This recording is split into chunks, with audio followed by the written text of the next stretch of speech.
আজ 25শে বৈশাখ 1433।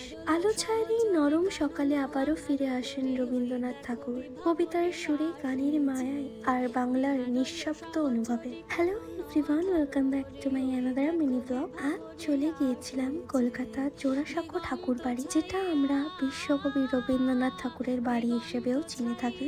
জোড়াসাঁকো ঠাকুর বাড়ির পুরনো বারান্দায় আজও যেন ভেসে আসে আমার এই পথ যাওয়াতেই আনন্দ।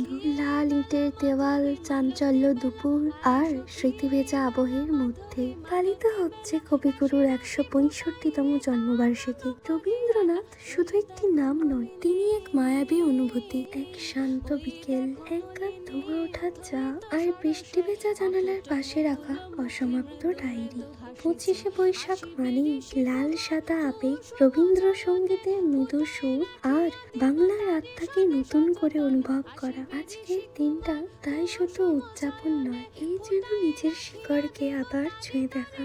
জোড়াসাঁকো ঠাকুর বাড়ির প্রত্যেকটি কোণ আজও বলে, যদি তোর ডাক শুনে কেউ না আসে তবে একলা চলো রে। রবীন্দ্র ভারতী ইউনিভার্সিটির শিক্ষার্থীদের নৃত্য, গান ও নাটকের পরিবেশনা মুহূর্তগুলোকে আরো জীবন্ত ও অনুভবময় করে তুলেছিল। 25শে বৈশাখ শুধু একটি দিন নয়, এ যেন বাংলার সংস্কৃতির সবচেয়ে সুন্দর অনুভূতির নাম। আজকে ব্লগটা এত দূরই, দেখা হচ্ছে নেক্সট ব্লগে।